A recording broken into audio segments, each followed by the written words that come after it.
The silence at table 12 wasn't peaceful.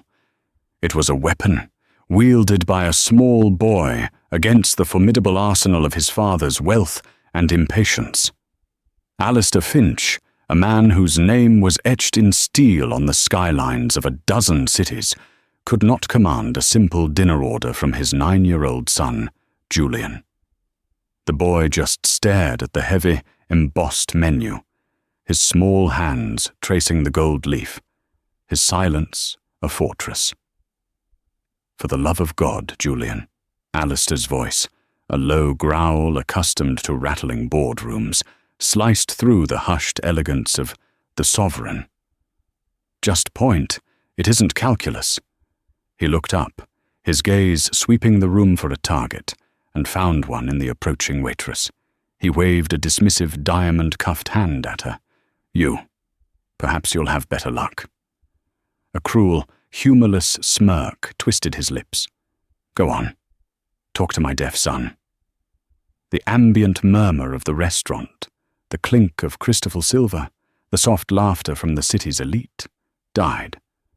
A pocket of absolute stillness formed around table 12. But the waitress, Ilara, didn't flinch. Her eyes, the color of a stormy sea, didn't fill with fear or pity. They filled with a cold, clear fire. The Sovereign wasn't merely a restaurant. It was the crown jewel of the Finch Tower, a testament to Alistair's brutal dominion over the world of commercial real estate. Its panoramic windows presented Chicago as a glittering carpet laid at his feet. The patrons were not people who simply owned penthouses. They owned the buildings the penthouses were in. The air itself seemed filtered through money, smelling of aged leather, imported orchids, and the quiet, predatory hum of power. Into this rarefied atmosphere, Ilara Vance moved each night, a ghost in a perfectly tailored black uniform. At 27, she was an expert in the art of invisibility. She could replenish a wine glass without a sound, anticipate the need for a fresh napkin before the thought had fully formed in a diner's mind. She was good at it. She had to be. This job, with its grueling hours and the constant, subtle humiliations, was the only thing keeping the lights on in her father's small apartment, the only thing paying for the specialists and the medications that were a constant, looming shadow. Tonight, the air was particularly charged. The floor manager, Beatrice Croft, a woman whose smile was as sharp and thin as a shard of glass, had cornered Ilara by the service station. "Finch is at 12, Ilara. Do not," she'd hissed, her eyes narrowing. "Make a single wave. The man can end careers with a phone call. He's particular." Ilara knew the name. Alistair Finch, the concrete king, a man who devoured competitors and bulldozed historic buildings with the same cold indifference. His face was a fixture in financial magazines, always under headlines like, "The Man Who Owns the Sky." He was infamous for his volcanic temper and a complete lack of tolerance for anything less than perfection. Ilara smoothed her apron, the starched fabric a familiar comfort, and took a steadying breath. Table 12 was nestled in the prime corner alcove, offering a stunning, private view of the glittering city. As she approached, she saw him, a man who looked less like he was dining and more like he was holding court. Sharp Italian suit, a watch that cost more than her father's life savings, and a face that seemed hewn from the same granite as his buildings. He was scrolling furiously through a stock market app on his phone, a deep line carved between his brows, and across from him, looking impossibly small in the vast, velvet chair, was Julian. He had his father's dark, serious hair, but none of his restless energy. The boy was a study in stillness, his focus entirely on a small, intricate model of a bridge he was constructing from a set of architectural blocks on the table. He seemed 1,000 miles away from the opulent room, lost in a silent world of struts and cantilevers. Ilara arrived at the table, her presence a soft counterpoint to the tension. "Good evening, Mr. Finch." "Sir, my name is Ilara, and I'll be your server this evening. May I begin with some water for you?" "We have still or sparkling?" Alistair didn't look up. "Sparkling. And we're ordering now. I have a conference call with Tokyo in 40 minutes. He finally set his phone down with a sharp, definitive click that made Julian's shoulders twitch. "And for the young gentleman?" Ilara asked, her voice gentle, her eyes on the boy. Julian, whom she would later learn was his name, didn't react. He didn't seem to hear her at all, his concentration fixed on placing a tiny girder on his bridge. "He can't hear you!" Alistair snapped, the words laced with a weary irritation. "He's deaf. I'll order for him. He'll have the grilled sea bass."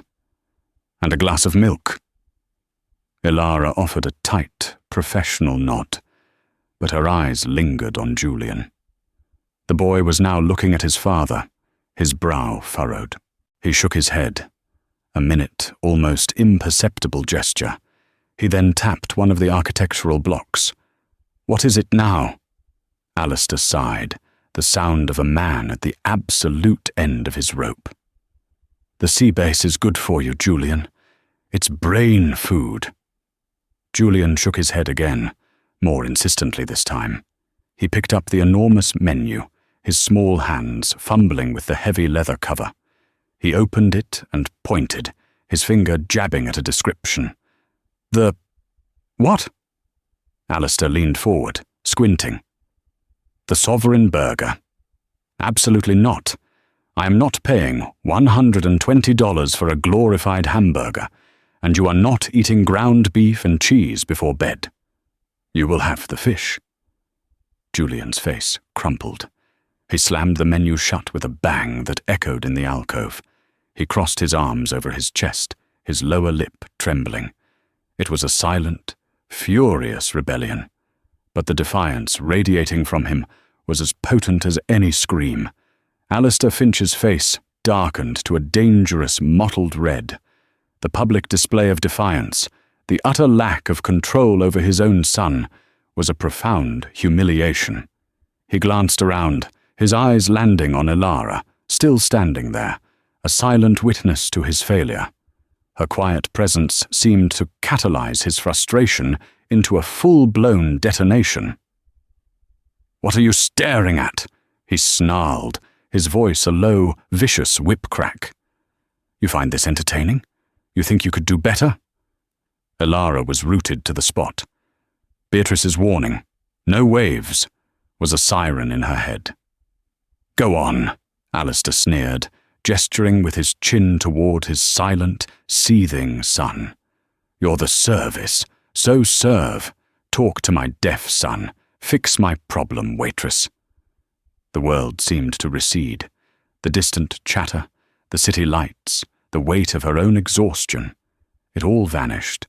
There was only her, this arrogant, wounded man, and a small, misunderstood boy drowning in silence. Alistair leaned back in his chair, a smug, ugly triumph on his face. He expected her to stammer, to apologize, to scurry away in defeat. He had no idea who he was talking to. Ilara felt a hot surge of anger, so potent it threatened to shatter her carefully constructed professional veneer. Across the dining room, she could see Beatrice watching, her expression a mixture of horror and morbid curiosity. The smart thing to do was to apologize, to retreat, to let the kitchen send out the sea bass. The smart thing was to keep her job. But then she looked at Julian. She saw the unshed tears shimmering in his eyes, the defiant set of his small jaw, the way his hands were clenched into white-knuckled fists on the table. He wasn't a problem to be fixed. He was a child, screaming to be understood in a language his own father refused to learn. Ilara knew that look. She had seen a version of it in her own father's eyes 1,000 times over the years. A quiet frustration when the hearing world treated his silence as a void, his deafness as an intellectual deficit. She took a slow, deliberate breath, steadying the tremor in her hands. She let her professional smile dissolve, replacing it with something genuine, something open. She met Alistair Finch's challenging glare for one long, unwavering second. "You want me to talk to him?" "Gladly." Then she turned her body, creating a subtle but definite barrier between herself and Alistair. She knelt down, the fabric of her uniform whispering against the plush carpet. She brought herself to Julian's eye level. The boy's head snapped up, his dark eyes wide with surprise, suspicion, and a glimmer of hope. Elara ignored the sputtering billionaire behind her. She ignored the weight of 100 curious stares. She focused all her attention on the small boy in the big chair, and then her hands began to move. They moved with a fluid, articulate grace that was more beautiful than any spoken word. It was pure, unaccented American Sign Language. "Hello, my name is Elara," she signed, her expression soft and welcoming. Julian's jaw literally dropped. His eyes, which had been stormy with anger, widened into perfect circles of astonishment. He shot a glance at his father, then back at Elara, as if she were a magician who had just pulled a rabbit from a hat. Elara smiled gently. "What's your name?" Julian's hands, which had been clenched fists of rage, slowly unfurled. He hesitated for a moment, as if afraid this was some kind of elaborate trick. Then, with a sudden, joyful rush of movement, he signed back. "I'm Julian." Elara's smile broadened. "It's very nice to meet you, Julian. I like your bridge. Is that the Golden Gate?" A silent giggle shook Julian's small frame. He launched into an excited flurry of signs, his hands a blur of pent-up energy from a boy who hadn't been truly heard all evening. "No, it's my own design. It's for a city on the moon. See? These are the anti-gravity supports." He pointed proudly at the delicate structure he'd built. "Of course, a moon bridge. Very advanced," Elara signed, her expression one of deep seriousness. "Now, I have a top-secret question for an important architect like you." Julian leaned forward, his entire being captivated. "That menu is for boring grown-ups," she signed conspiratorially. "But I have special access to the chef. What would a moon bridge architect really want for dinner? We can make anything." Julian's eyes lit up like a city skyline at dusk. He thought for a moment, tapping a finger on his chin, then signed with great, deliberate precision. "A cheeseburger, but with cheddar cheese and bacon, and no lettuce, and the fries have to be extra crispy." "An excellent choice," Elara signed back. "The official dinner of master builders. I will tell the chef to begin construction immediately. It will be our secret mission." Julian beamed. It was a full, radiant, unadulterated smile that transformed his entire face, chasing away every shadow of his earlier frustration. Elara slowly stood up. The entire exchange had taken less than a minute.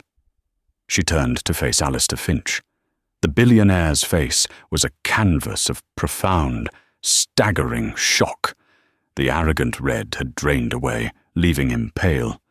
His mouth was slightly agape, the sneer completely gone, replaced by a look of dumbfounded disbelief. He had just watched a total stranger have a more meaningful and successful conversation with his son in 60 seconds than he'd probably managed in the last year. He hadn't been silenced by a clever retort or a public shaming. He had been rendered obsolete by competence, by a connection forged in a language he couldn't comprehend. Elara, her waitress persona, clicking back into place, picked up the menu from the floor. "The young gentleman will have the sovereign burger, with cheddar, bacon, no lettuce, and extra crispy frites," she said, her voice perfectly calm and clear in the silent alcove. And for you, sir, are you still interested in the sea base? Alistair Finch, the concrete king, the man who owned the sky, just stared at her, utterly and completely speechless. Ilara glided away from the table, her heart thudding against her ribs like a trapped bird. But her face was a serene mask of professional calm. She entered the order into the point-of-sale system, adding a special note for the chef, VIP architect. Make it perfect. The chef, a notoriously temperamental Austrian, glanced at the $100 burger order, saw the look of grim determination on Ilara's face, and simply gave a sharp nod. The moment she pushed through the swinging doors into the gleaming steel of the kitchen, Beatrice was on her like a hawk. "Vance!" Beatrice hissed, grabbing Ilara's arm, her manicured nails dug into Ilara's flesh. "What in God's name was that? I saw you from my office. You were making those gestures. You embarrassed Mr. Finch. I told you. No waves!" Ilara pulled her arm free, rubbing the angry red marks. "I was taking the boy's order, Beatrice. Mr. Finch challenged me to talk to his son, so I did." "By waving your hands around like a lunatic?" Beatrice sneered, her voice dripping with contempt. "You're a waitress, Ilara, not a faith healer. Your job is to be invisible, not to insert yourself into a guest's private family drama." "It's not drama, it's a language," Ilara retorted, her voice low and tight with fury. "The boy is deaf. I am a coder, a child of deaf adults.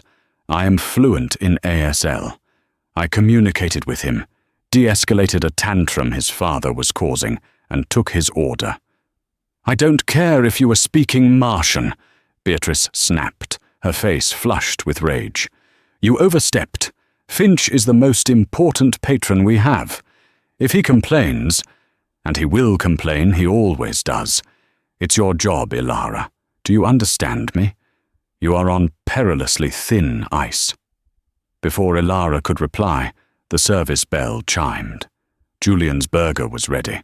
It was a masterpiece, a towering monument of prime beef, molten cheddar, and lacquered bacon, flanked by a mountain of golden, perfectly crispy fries. "I have to run this," Ilara said, moving to pick up the tray. "No," Beatrice said, stepping in her way. "I'll have Marco take it. You are to stay back here. Go and polish the silver for the late seating. Now." "It's my table," Ilara said, a stubborn fire flaring in her eyes. "I took the order. I am delivering it. That little boy is waiting for me."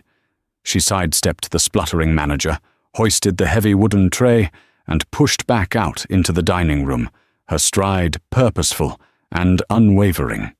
When she reached table 12, the atmosphere was thick with a new kind of tension. Alistair was holding his phone but not looking at it, his gaze fixed on his son. Julian was back to his bridge, but his movements were distracted. He kept glancing toward the kitchen, his brow creased with the worry that he had been forgotten or betrayed. When he saw Ilara approaching with the tray, his face split into that same brilliant, breathtaking smile. She placed the enormous burger before him with a flourish.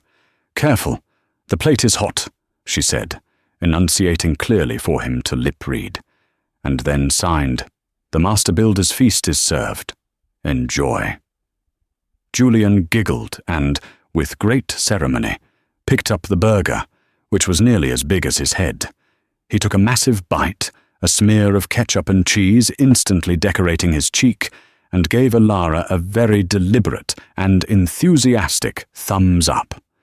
Ilara turned to Alistair, whose own sea bass had yet to be ordered. He switched his phone off and placed it carefully on the table. "You," he said. His voice was different now. The anger and mockery were gone, replaced by a quiet, heavy curiosity. "Where did you learn to do that?"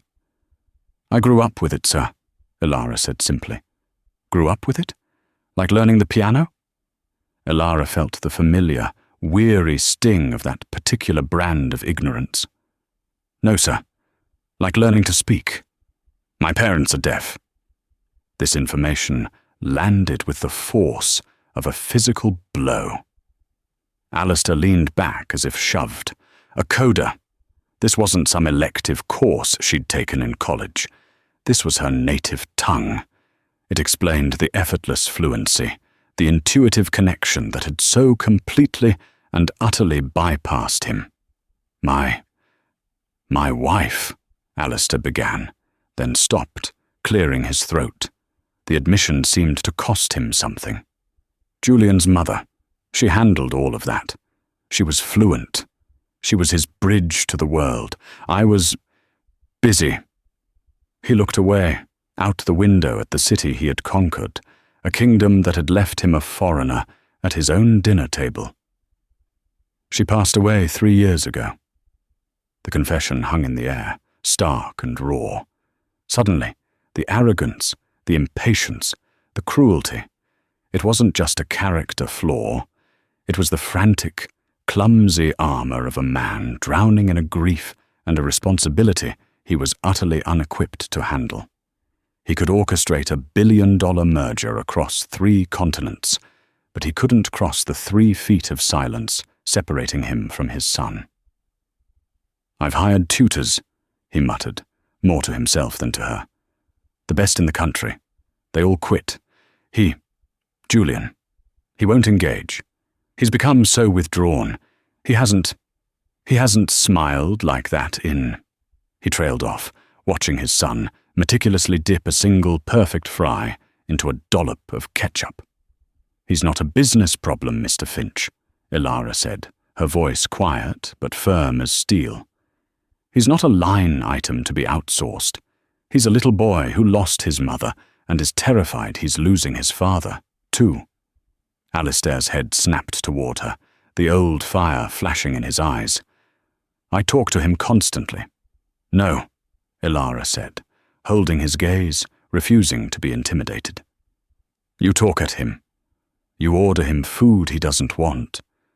You diagnose his silence as defiance.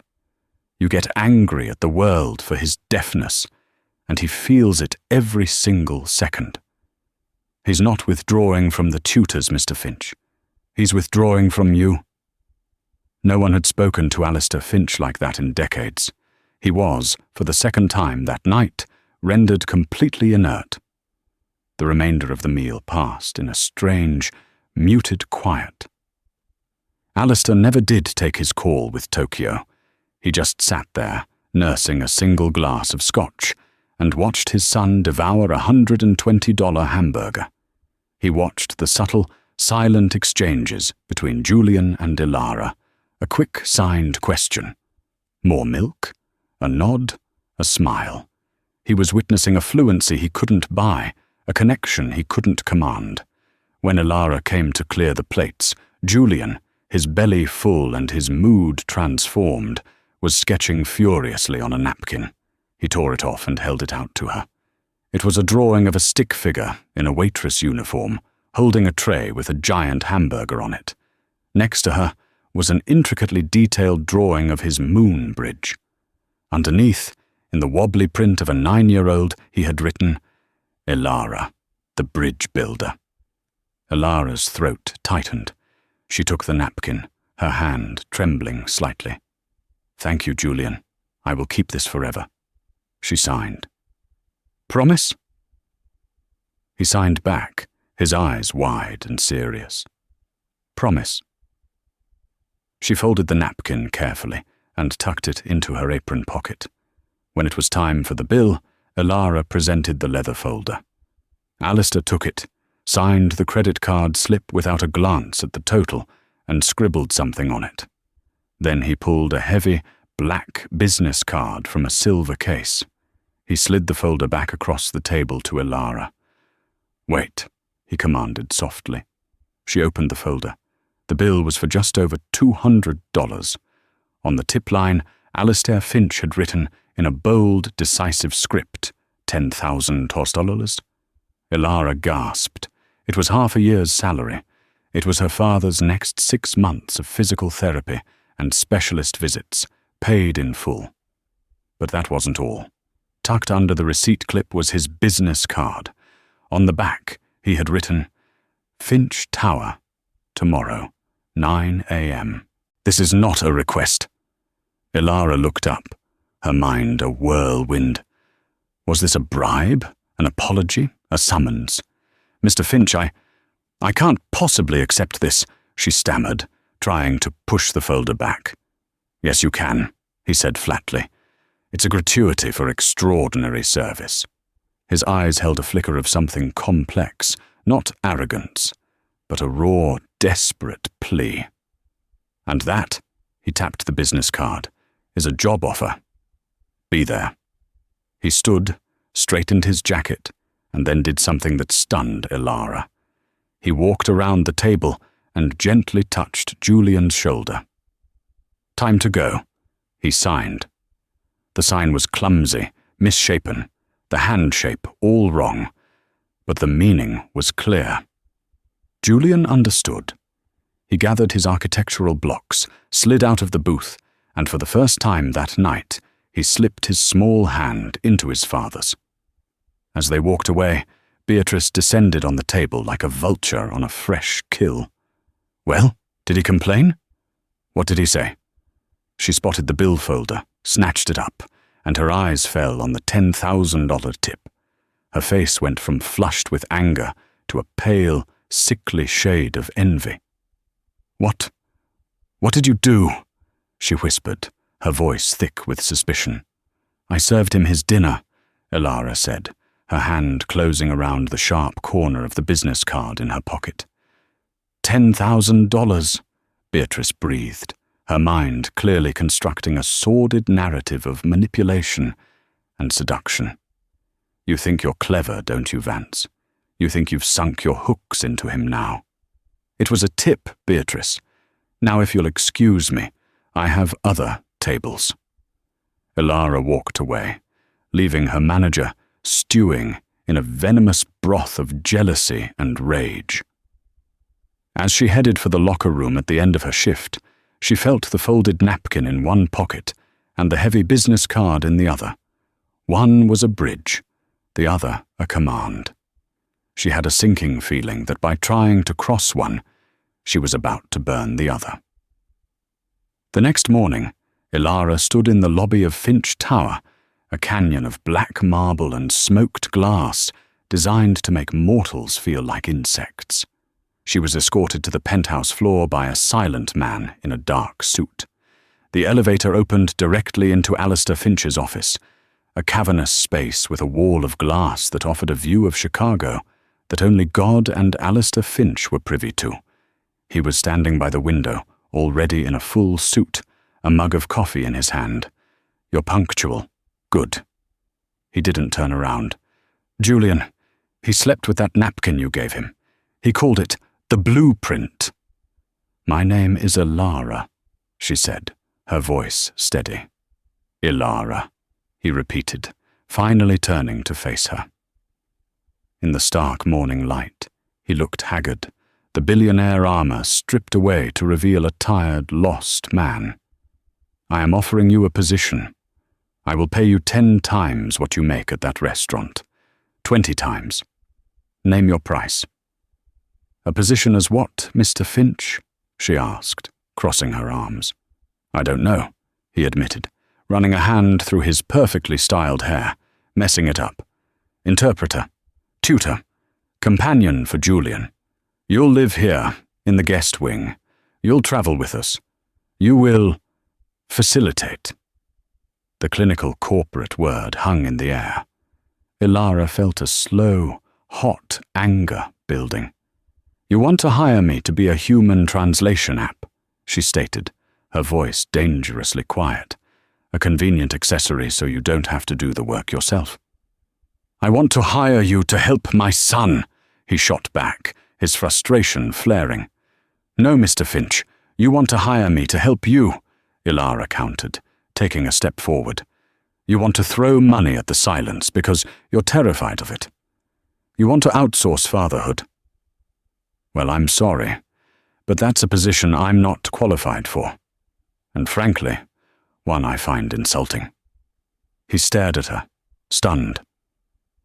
Your son doesn't need a paid friend. He needs his dad. He needs you to learn 2 words, hello and good night.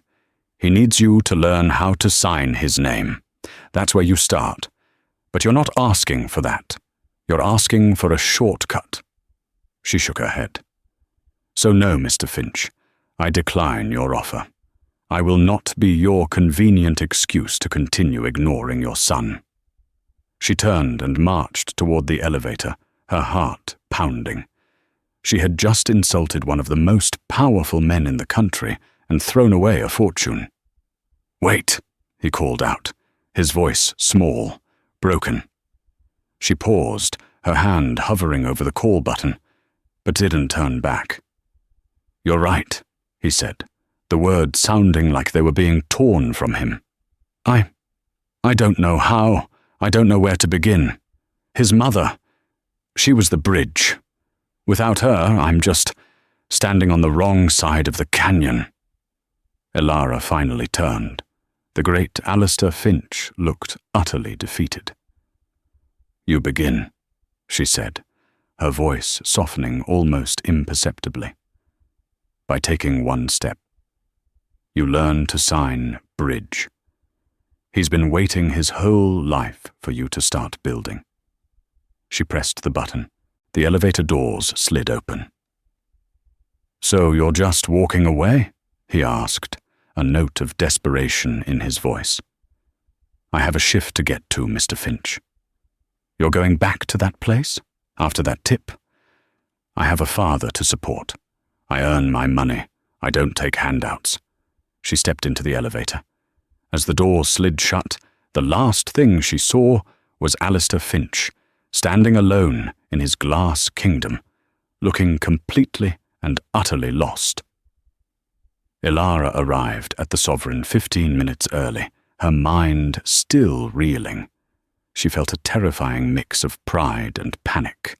She had spoken her truth, but the truth didn't pay medical bills. She pushed through the staff entrance and was met by Beatrice, whose face was alight with a cold, reptilian triumph. Vance, she said, her voice dripping with mock sympathy. Don't bother changing. There's been a development. What are you talking about? My shift starts in 15. No, Beatrice said, a smug smile playing on her lips. It doesn't. You're fired. The word hit Elara like a physical blow. Fired? For what? Inappropriate conduct with a guest, Beatrice said, tapping a file folder. Soliciting exorbitant gratuities. We have a reputation to protect, and we cannot have our staff preying on vulnerable, grieving billionaires. Mr. Finch's office called this morning. They were very clear. Your behavior was predatory and unwelcome. What? That's a lie, Elara gasped. He offered me a job. I turned him down. A likely story, Beatrice sneered. It seems your little gold-digging scheme backfired spectacularly. Clean out your locker. Security will escort you from the premises. Elara stood frozen in disbelief. Alistair had done this. Humiliated by her rejection, he had crushed her like a bug.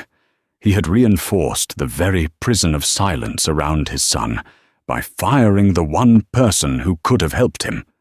The cruelty of it was breathtaking. Tears of hot, helpless rage burned her eyes, but she refused to let Beatrice see them. She spun on her heel, marched to her locker, and grabbed the only 2 things that mattered, her purse and the folded napkin with Julian's drawing on it.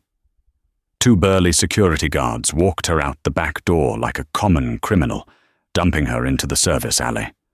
She was jobless, humiliated, and the man who had the power to fix it was the very man who had destroyed it. She sank onto a grimy curb, the city's indifferent roar washing over her. She had done the right thing, the noble thing, and her reward was ruin. Her phone buzzed. It was an unknown number. She ignored it. It buzzed again, insistent. Annoyed, she answered. What? She snapped. Elara, thank God! It was Alistair Finch. He sounded panicked, breathless. You have to come to the penthouse, right now. It's Julian." A cold, bitter laugh escaped her. "I don't work for you, Mr. Finch. In fact, thanks to you, I don't work at all." "What? Fired? Beatrice? I'll buy that restaurant and turn it into a parking garage. Listen to me." His voice cracked. "He collapsed. We're at the hospital. He has a severe allergic reaction to something. The doctors don't know what. He's trying to sign something, but his hands are swelling up. I can't understand. He keeps making a sign for a flower or a cup, and he's terrified. Please, I'm begging you." The image pierced through her anger. Julian, small and sick in a hospital bed, his only means of communication failing him, trying to warn his father of a danger no one could see. Her fury at Alistair evaporated, replaced by a fierce, primal urgency. "Which hospital?" she asked, already on her feet and running for the street. 20 minutes later, she burst into the private suite at Northwestern Memorial. The scene was controlled chaos. Doctors and nurses moved efficiently. Alistair stood by the bed, his face ashen, looking utterly helpless. And in the bed, Julian, small and pale, hooked up to monitors, was struggling. His face and hands were frighteningly swollen, but he was still trying to sign, his movements clumsy and distorted. Ilara rushed to his side. "Julian," she said softly, and signed his name. His eyes, barely visible slits in his swollen face, found hers. Relief warred with terror. He lifted a puffy hand, his fingers barely able to articulate. He signed a distorted shape, then pointed at his own mouth, then at Alistair. "He's delirious," a doctor said gently. "The anaphylaxis is affecting him." "No," Ilara whispered. Her eyes locked on Julian's. She watched the clumsy sign again. It wasn't a cup. It wasn't a flower. It was the sign for a teacup. And then he signed a letter. "B. T. B," she murmured, her mind racing. Then she looked at Alistair. "What did you have to drink this morning?" "Coffee, same as always." "Why?" "Did you have tea?" she pressed. "No, I never drink tea." Julian, seeing her understand, shook his head frantically. He signed the letter B again, more insistently. "B. B. B." And then it hit Ilara like a bolt of lightning. She looked at Beatrice's name in her mind. Beatrice Croft. B. She remembered the manager's venomous jealousy, her threat. "You think you've sunk your hooks into him." "The tea wasn't for you," Ilara said, her blood turning to ice. "Beatrice. He's signing B for Beatrice. Was she ever at your apartment?" Alistair looked confused. "Years ago. She was a junior associate at a design firm we used, before she went into hospitality. Why? Check your security footage from this morning. Or last night," Ilara commanded, her voice ringing with an authority that... The fluorescent hum of the hospital conference room was a sound Alistair Finch had never consciously registered before. It was the sound of a world operating outside his control, a sterile, indifferent frequency that paid no heed to net worth or influence. On the massive screen before him, a ghost moved through his home. Beatrice Croft. Her movements were precise, economical, filled with a chilling, proprietary ease. He watched her open his refrigerator, the one stocked by a private chef, according to a nutritionist's strict regimen, and retrieve the carton of organic milk. He watched her produce a small vial, its contents glinting under the recessed lighting of his own perfectly designed kitchen. He watched her pour death into his son's morning routine. The act itself was horrifying, a violation of the most sacred space he knew. But it was the context that shattered him. The only witness to this silent, meticulous assassination attempt was the one person in his life he had trained himself to ignore. Julian, The boy who sat in quiet observation, whose world was built of sight and pattern recognition, had seen it all. And Alistair, the titan of industry, the man who prided himself on seeing every angle, had been deaf in more ways than one. He had dismissed his son's frantic, poison-addled warnings, the clumsy sign for B, the desperate gesture for a drink, as the ravings of a fever. He hadn't just failed to protect his son, he had actively silenced his only cry for help. The video ended. The screen went black, reflecting a distorted image of a man he no longer recognized. His face, usually a mask of command, was a ruin. The head of his security detail, a former Secret Service agent named Marcus, cleared his throat. "The police are en route to the Sovereign, Mr. Finch. They have her." Alistair didn't respond. He was replaying the last 24 hours, each memory now coated in a nauseating film of ignorance. The dinner. His own sneering challenge to Ilara. "Fix my problem, waitress." The cold fury in her eyes. The miraculous, effortless conversation she'd had with Julian. A conversation that had felt like a personal rebuke. His humiliation. His rage. The phone call his assistant had made to Beatrice Croft that morning. A curt, imperious order to have Ilara Vance fired and blacklisted from the industry. He had done that. In a fit of wounded pride, he had tried to destroy the one person who had shown him the truth. And in doing so, he had almost become an accomplice to his son's murder, removing the only interpreter who could have understood Julian's warning. The thought was a physical blow, knocking the air from his lungs. He bent over, resting his head in his hands, the polished mahogany of the conference table cold against his skin. This wasn't a failure of business acumen. This was a failure of the soul. He walked back to Julian's room as if wading through deep water. Ilara was sitting in the visitor's chair, her back to the door, holding Julian's small, sleeping hand. She hadn't moved in hours. The first light of dawn was beginning to bleed through the panoramic window, casting a soft, forgiving glow over the city he owned, but had never truly seen. The city where his son had almost died, while he was busy conquering it. He stopped at the foot of the bed.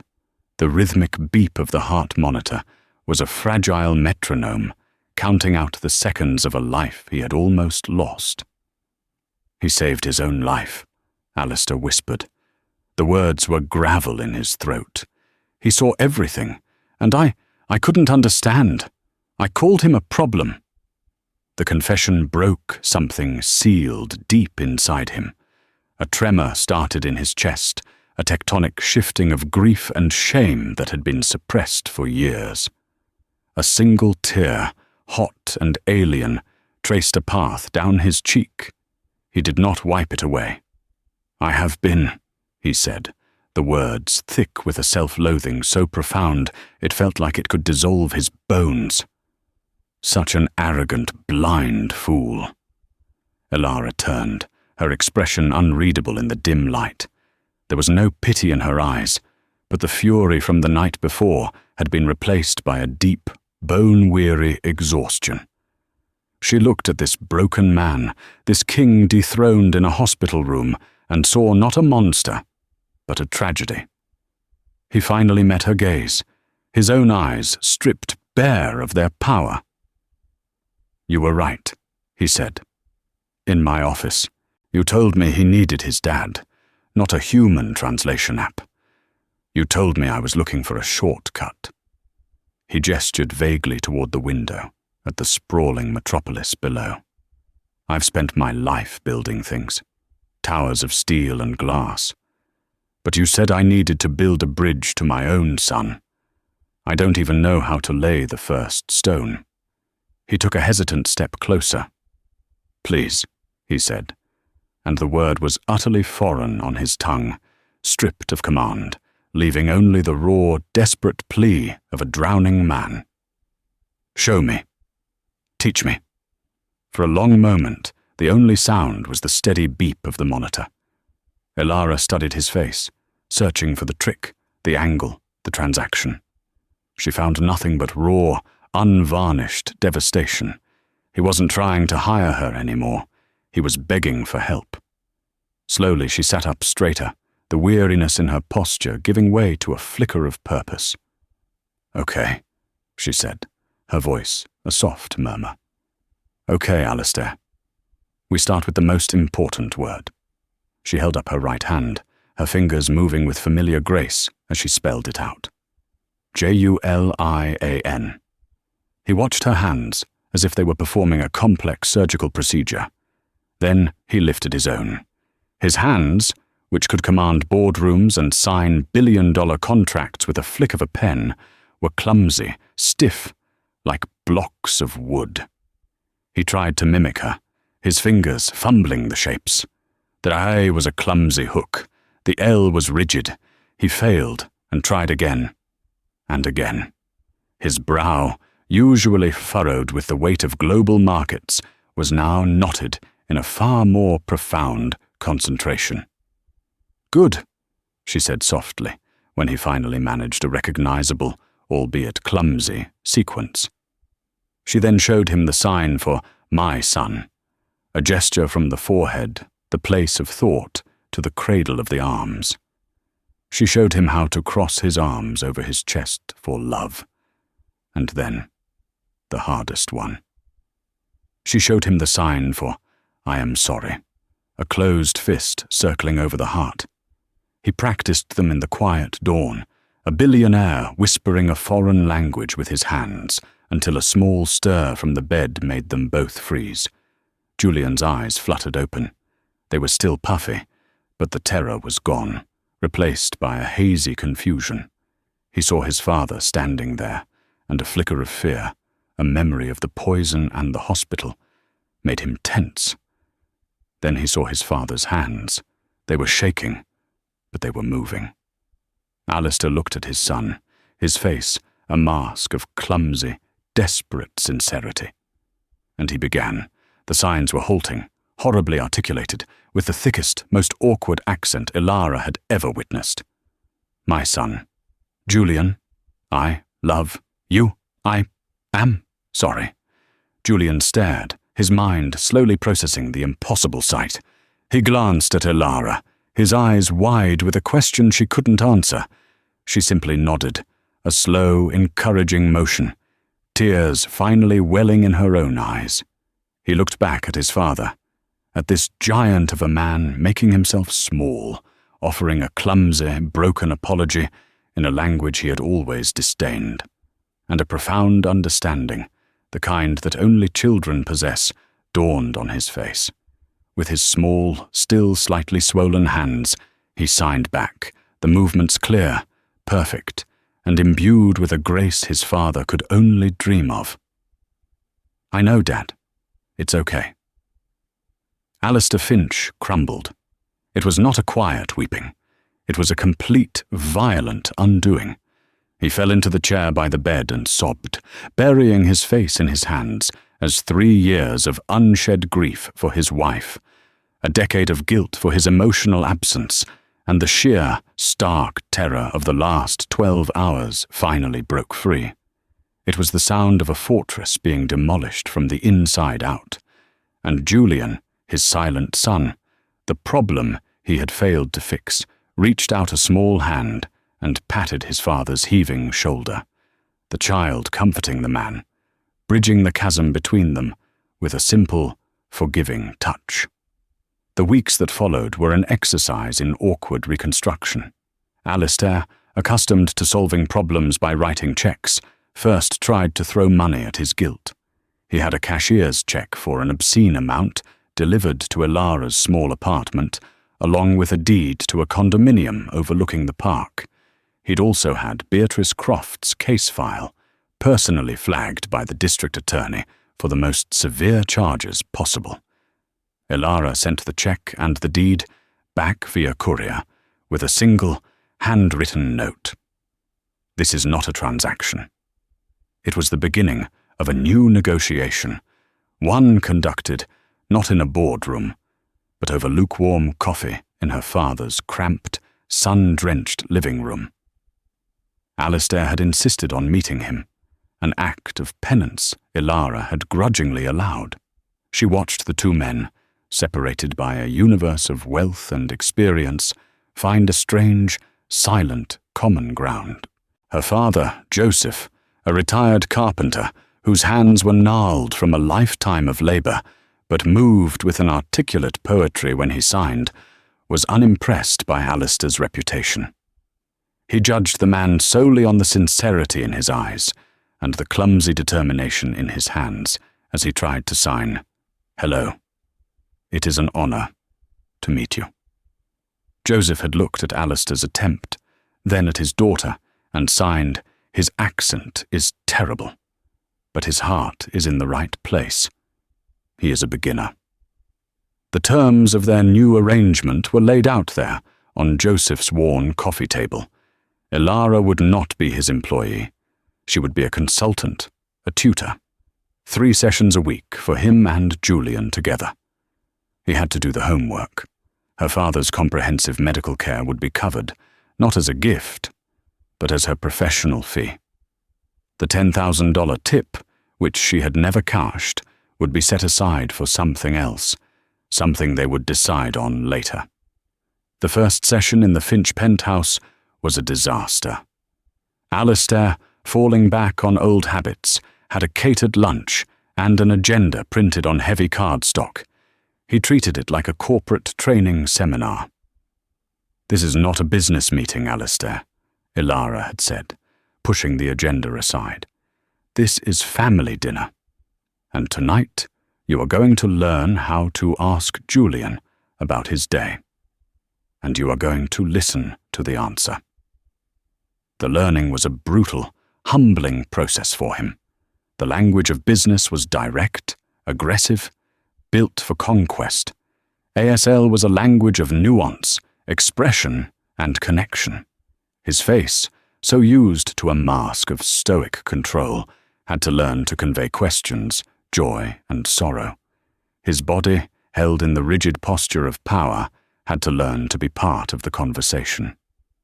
Julian, in a remarkable role reversal, became the primary teacher.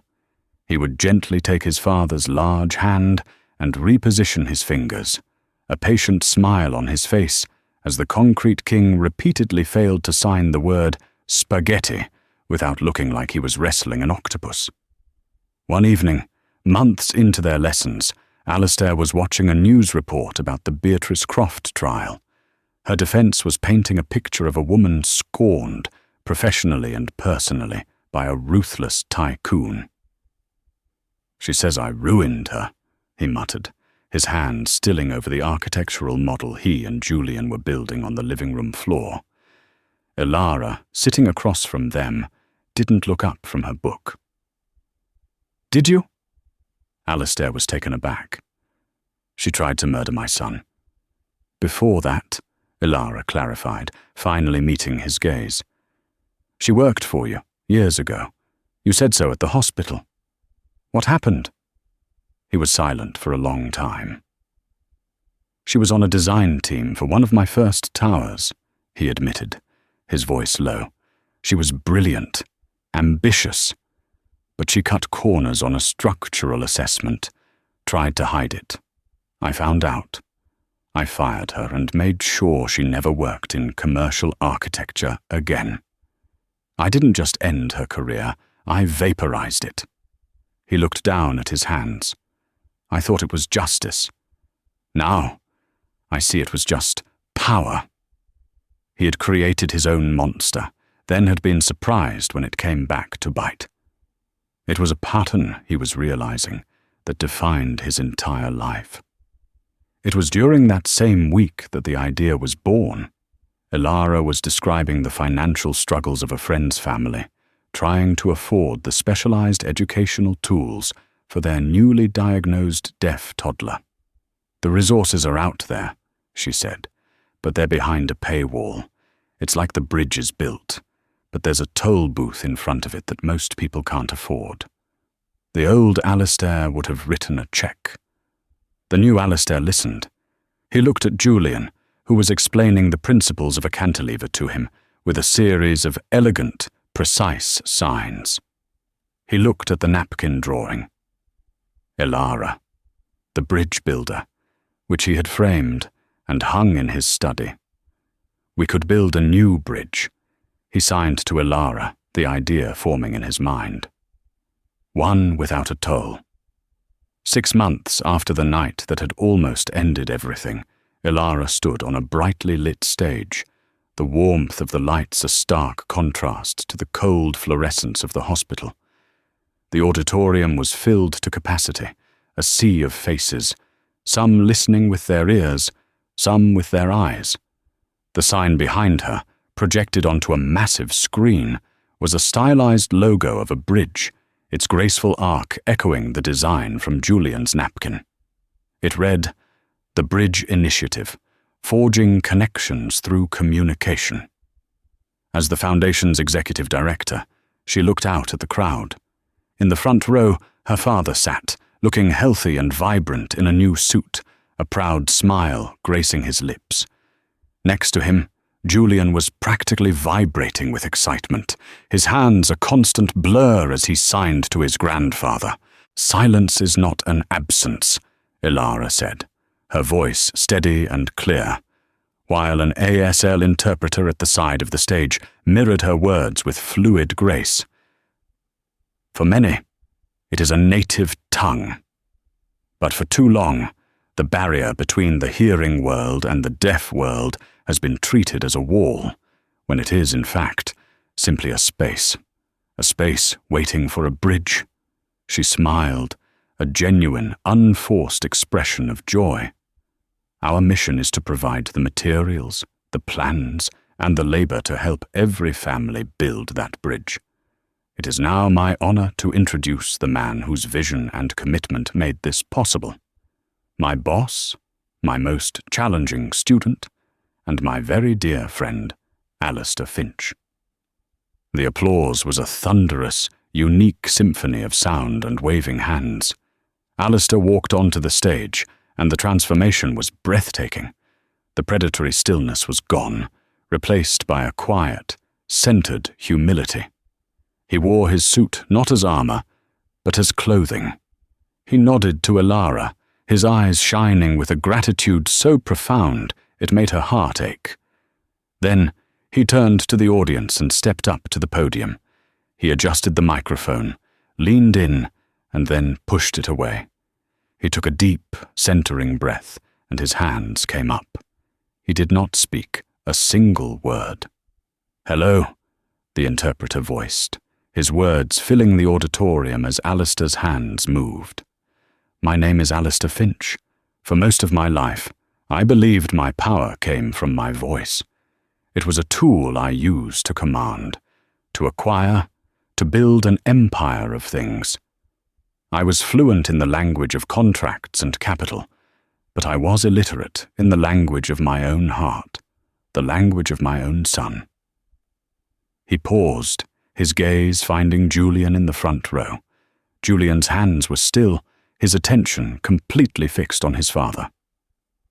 "My son, Julian, is the architect of my salvation," Alistair continued, his signing now more fluid, imbued with the emotion his face had once hidden.